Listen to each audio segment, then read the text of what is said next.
Well, yes. Can we also congratulate somebody else on greatness in grabbing grub?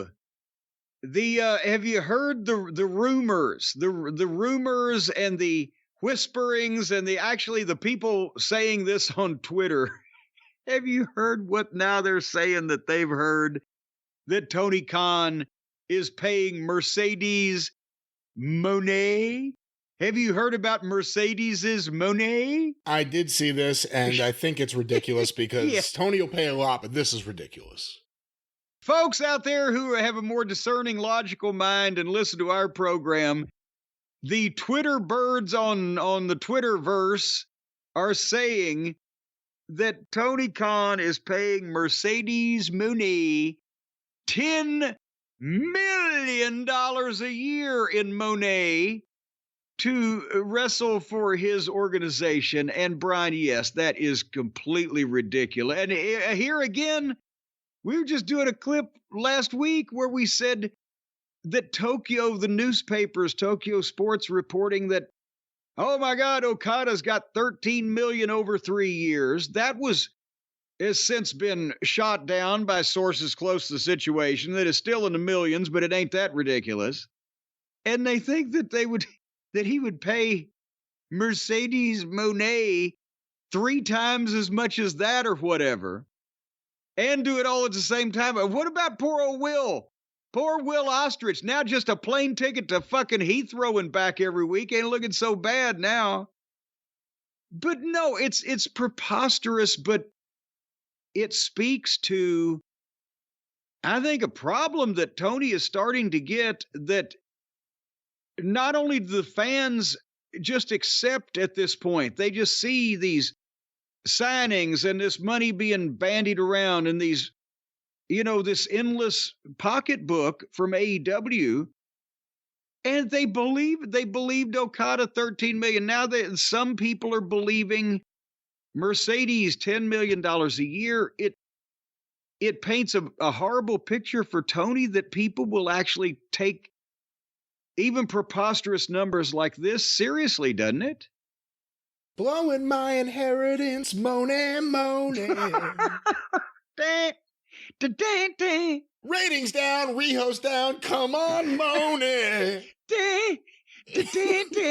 I need more time for I'm gonna end up like Don LaPrade did. Oh, come on. No, wait. Stop that. Stop that. I don't even understand where that came from. Yeah, tiny little cuts. And you make the cuts, Mone. No, if people, even some people, even a few people can believe figures this crazy, doesn't it show somebody that they're getting a reputation? And will some of the wrestlers start believing it? Will they start coming in for negotiations with the expo? Well, I heard you were giving so-and-so $10 million. There's another way to look at it. Tony Khan being irresponsible with money is a legitimate thing. It's a very, very, very legitimate thing.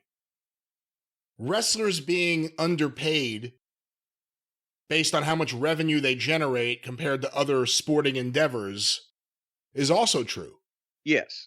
Top wrestlers that actually cause things that produce income, are probably worth millions more than they get paid now. The ones who don't matter much are probably worth considerably less and should be paid less than what they make now. But $10 million a year is ridiculous for Mercedes Mone. I don't think in a fair world that money's ridiculous, that amount's ridiculous for a main eventer. Oh, no. Well, in that company, yes. But for him, Well, no, but again, I go back with the philosophy if Tony has the money to burn, it's not ridiculous if you get a main eventer for that money because it sends the message, we have the money to spend for more of you guys. Well, but no, I look at it like, is anybody going to make him that much money? And the answer is no. If you took Roman Reigns or Cody or I dare say, Colonel, I think if you took The Rock and put them on the AEW television program working for AEW as a company. Nothing else changes but their addition to the roster and whatever they can do or allowed to do or whatever the fuck, their performance. I don't think that any of those people could make the money back for Tony and the company that they would have to pay to get them because nobody else has. They're not making any money. They're losing money. So I think that the guys in the WWE, by and large, the top guys, no matter what they're making these days, probably ought to have been making more and should have been making more for the last fucking 25 years, and especially since they went public. And like you said, I think there are some guys in the WWE or wherever the fuck that probably have been very lucky to just get one of these middle level, really high paid for government work type of job and just don't make any waves because they ain't really going to go too much further. The ones that do sometimes quit and go further. But I don't see anybody that you could add to AEW. Okada. I'm not saying that he's the shits. Our friend Willie. It's not even whether they're the shits or not, or whether they're a big star or not. If you take stars that aren't the shits and that are over and put them in the AEW environment, they will not be able to produce income that offsets the expenditure to get them. Hey, listen, week 2 with Okada. I'm a fan of Okada. I've seen a lot of Okada in the past. Really talented guy. If you want him to be a main eventer who makes a difference, who means something to people who haven't already seen him, you don't bring him in and put him right with the Bucks and then put them in 6-man matches. The ratings for this week's show, it nosedived in that segment. It's because they put him with the Bucks. So now you got someone making main event money, but the booking kills him before he even gets going. Because how's he going to be seen as a main eventer now? Because the booking never supports anyone, so usually it's as good as it gets at the beginning. Well, again, look at Will.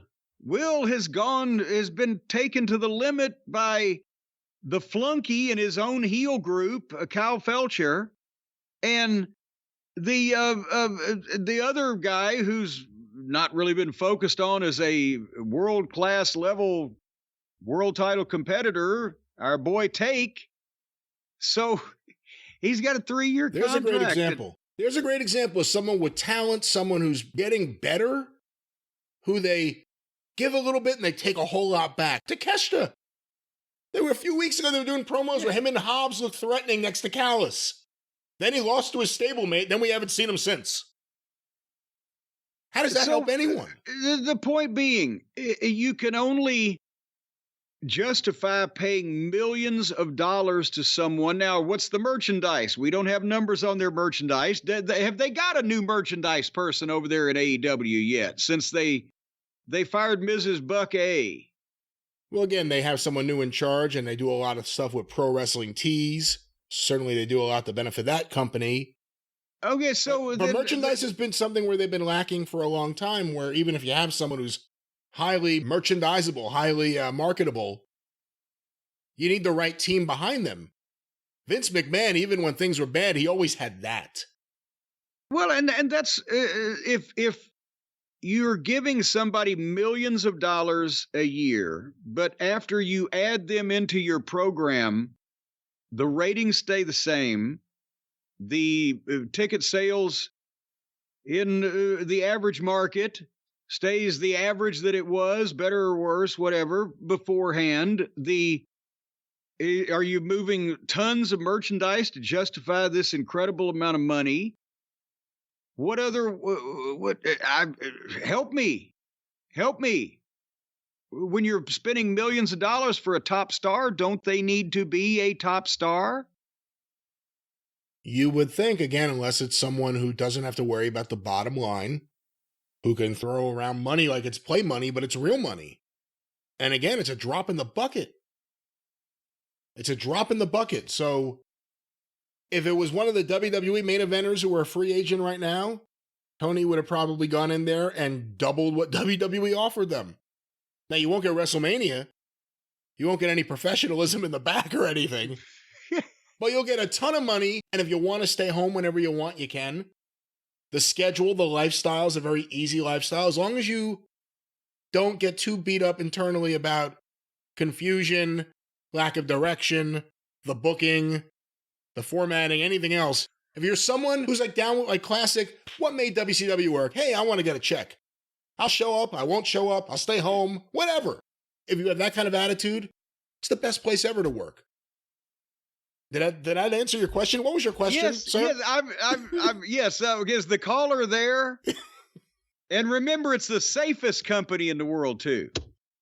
And I know this is not about Mercedes or her Mone, but they've put out statements that, well, before we allowed Darby Allin to perform that dangerous maneuver through the glass off the ladder, professionals looked at it and his carefully plotted plan to do this safely, and it was determined.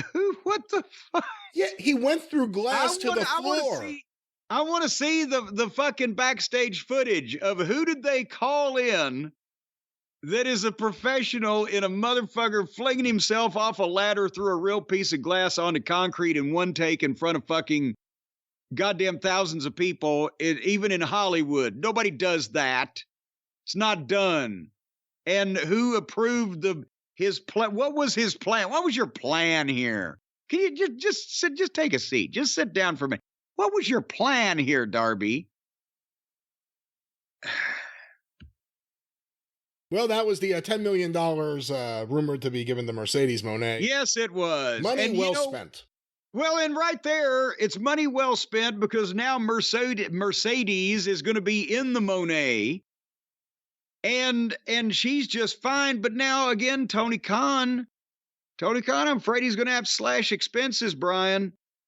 I'm afraid he's going to have to start cutting back on other things, other aspects of the company, in order to be able to finance this kind of talent. And I think he needs to start with his phone bill. Have I told you, we might as well offer Tony the deal that we're offering all the customers out there and the members of the cult of Cornette. We ought to give him the same courtesy. We can get him a phone plan through our friends at Mint Mobile for only $15 a month. And that's an unlimited, because you know that Tony talks in an unlimited fashion. I think that's one way that his press conferences can be described, is unlimited. And not only that, but he texts a lot. We know that because his fingers can't stay still. They got to hop around a lot. He's a shimmering and a shaking all the time and hopping around and jumping around. And that's because he's so excited of all the money he's saving, because the Mint Mobile plan, $15 a month, also includes unlimited data. And you know how Tony Khan's mind, it loves to process the data, Brian. He takes that data and it goes in one ear and it comes out the other ear. And then he just does what his basement fan group liked to book in the high school years. In one ear, out the other, go back to high school, do it again. Folks, they didn't have a plan like this in high school. Brian, how much was your phone when you were in high school? My phone bill was pretty high because I was calling people around the country. It was pretty crazy. Well, around the world, actually, now that I think about it. Yeah, and when I was in high school, my phone bill was almost $20 a month. But that was 50 years ago. So you can see we've come full circle. And now you can get a phone plan at 50 years ago prices. $15 a month if you go right now, folks, to mintmobile.com/JCE. Wireless plans starting at $15 a month. You can choose from 3 months, 6 months, or 12 months plans. And they come with the unlimited talk and the text and the high-speed data on that nation's largest 5-gigger network. Every time that somebody signs up for Mint Mobile, somebody in the Mint Mobile network is forced to do a blade job. They're going to gig themselves. No, they won't. They certainly, and that's why the Butcher, at the end, Abby had all those scars because he was doing part-time work for Mint Mobile. I bet you didn't know that. I did not know that. You didn't know that either because it's not true. Well, but I just said it. And some of these things might happen eventually. Mint Mobile gives you the best rate whether you're buying for one or a family. And at Mint Mobile, families start at 2 lines, and it's some kind of loose affiliation. I don't even know if they ask for birth certificates. If the woman blamed you, maybe you can get a family plan for the kid. And you can also use your own phone with any Mint Mobile plan and keep your same phone number along with all your existing contracts or contacts. Or all of those. You can keep everything. You know what? It's a lot more convenient. Just use the phone you've already got, the number you've already got. Just switch over to Mint Mobile and pay less. Why wouldn't everybody do this? Very convenient and a great price. Well, it's $15 a month. There you go. And just make sure you pay up on time, folks, because these people are not people to be messed with. They're from New Jersey. No, we don't know that at all. And just pay up on time like a good citizen. Well, That's wait the a minute. only reason you need. I thought they were based in Mint Mobile, New Jersey. No, you're like thinking the of Burlington Coat Factory. You're thinking of Mint Mobile, Vermont. Or maybe it's Mint Mobile, North Carolina. Well, right now, folks, the number to call is mintmobile.com/JCE, and you can cut your wireless bill to $15 a month. Additional taxes, fees, and restrictions may apply, but only if you're a convicted felon, and you're going to have to reveal that information along with a variety of other tax returns and financial documents that you'll be asked for at the time of sign-up. I think it depends on where you live, and that's about it. Well, you can't tell whether somebody's a convicted felon by where they live. That's not what I said, but Mint Mobile, it's wonderful. Check it out. They support us. You should support them. One more time, what's that promo code, Jim? Well, if everybody's supporting everybody else, who's actually holding this son of a bitch up? mintmobile.com/JCE.